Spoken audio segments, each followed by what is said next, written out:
Demi mempertahankan nama baik, seseorang rela berpura-pura untuk selalu jadi yang terbaik di muka publik. Seseorang yang dipandang sempurna, belum tentu dalam kenyataannya dia sempurna. Seperti kisah nyata ini berjudul, Di Balik Topeng Kesetiaan Suamiku.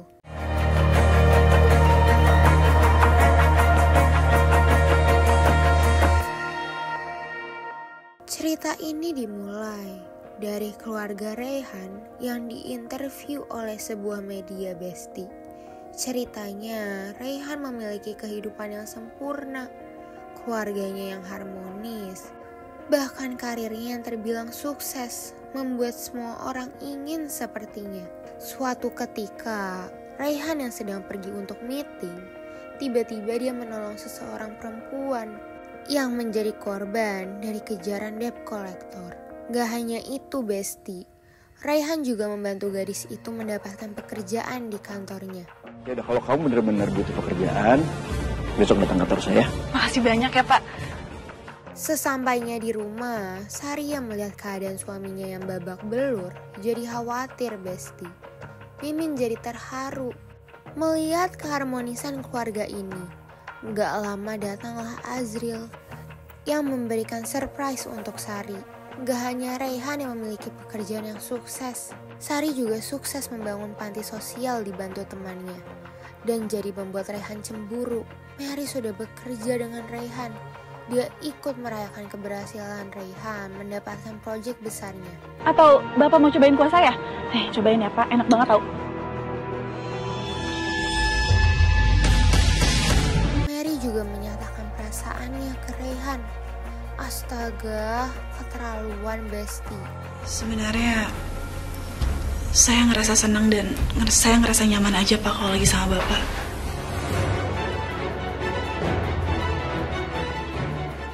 Gak hanya itu, karena lampu yang mati, Mary tidak ingin berpisah dengan Reyhan karena ketakutan. Sari jadi merasa aneh dengan kemeja bekas dipakai Reyhan.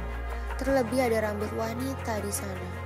Tapi Sari gak mau memiliki kecurigaan kepada Reyhan, walaupun Sari tidak percaya sepenuhnya. Di perjalanan mengantarkan Azril, Mary berusaha untuk menelpon Reyhan. Tanpa sepengetahuan Reyhan, Azril berusaha mengikuti papahnya diam-diam. Bahkan Besti, Reyhan gak mengangkat telepon Azril. Ternyata Besti, Reyhan benar-benar mendatangi Mary. Terlebih karena Mary yang didatangi debt collector. Memang sama saja Besti, Reyhan juga tidak mau berpisah dengan Mary. Bahkan dia ingin memulai hubungan baru. Sebentar.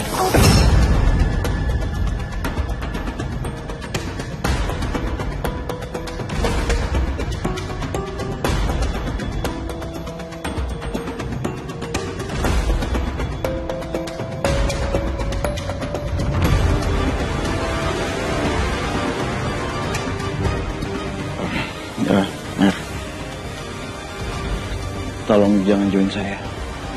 Maksud Bapak? Saya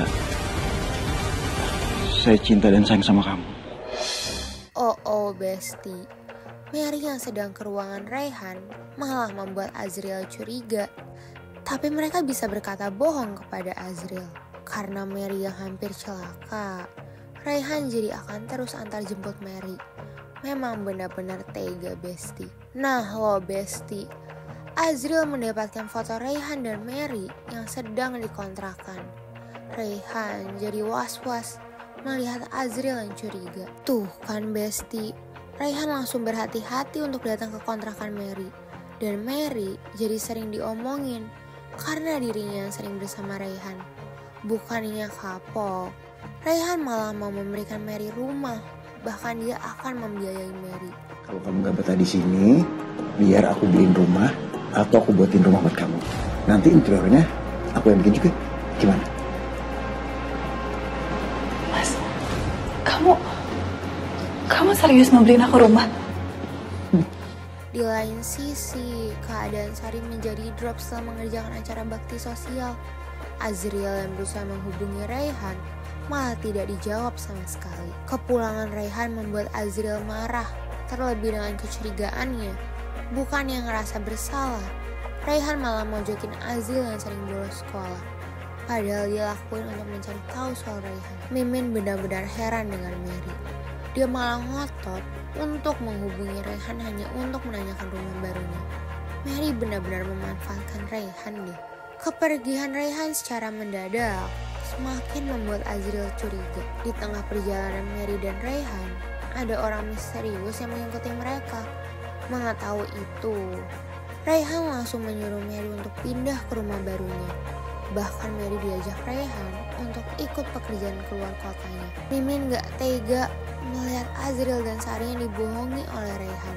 Benar-benar ya Mary, bisa-bisanya dia malah mencuri kesempatan untuk bermesraan bersama Raihan. Padahal di sana ada anak buah Raihan. Seharusnya Raihan bersyukur dengan kehidupannya. Keluarganya sangat utuh menemaninya.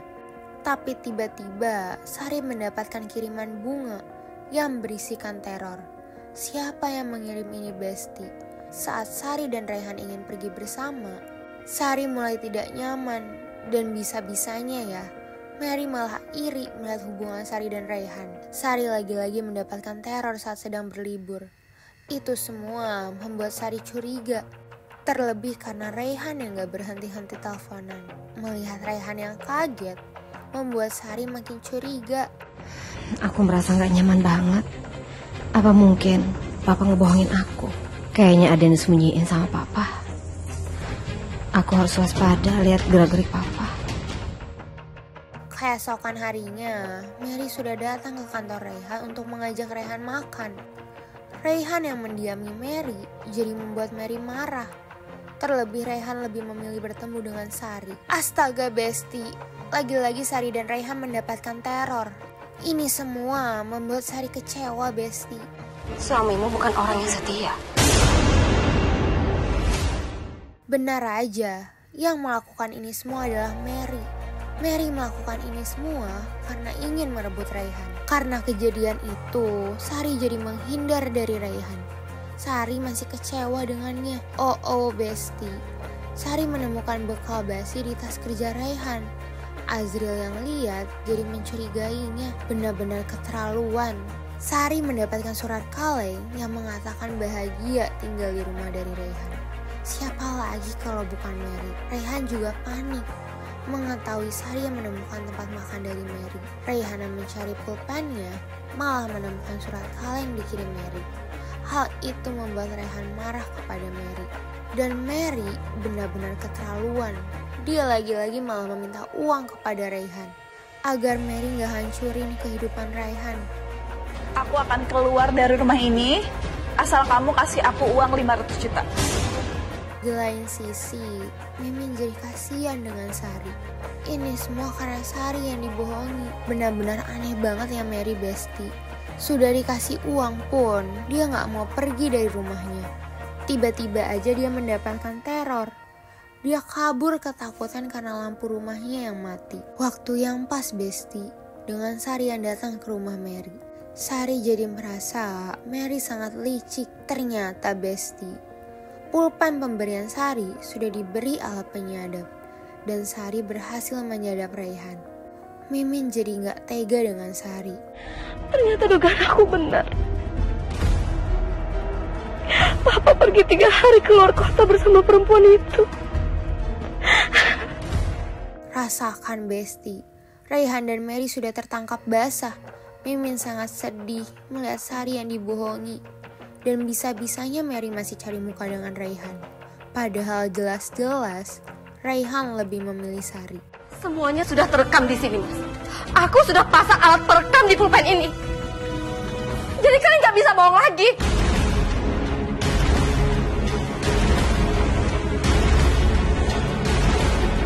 Mas, kamu balik lagi ke sini.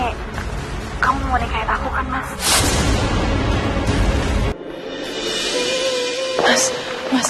Mas lihat dia, Mas. Dia mau nakut-nakutin aku, Mas. Mas tolong, Mas. Aku. Wah! Ternyata Besti, selama ini hanya akal-akalan Mary dan Bahar. Mereka memanfaatkan Raihan. Mereka nggak tahu aja kalau Harry berhasil mendapatkan video mereka. Raihan dan Sari yang tahu langsung melaporkan Mary dan Bahar ke polisi. Pokoknya aku nggak mau tahu ya, sandiwara kita yang kali ini jangan sampai terbongkar, Mas. Ya karena aku kira dengan aku neror dia, aku tuh bisa dapat uang lebih banyak dari kamu. Ternyata semuanya malah terbongkar, Mas. Rasakan, Besti. Mereka sudah merugikan banyak orang. Karena berita ini membuat kehidupan Raihan hancur. Terlebih Sari ingin berpisah dengannya. Ini semua karena ulahnya sendiri. Betapa hancurnya, Besti. Karir Raihan yang hancur seketika karena kasusnya yang viral. Bahkan dia ditinggal oleh anaknya sendiri. Saya ingin membatalkan kerjasama kita.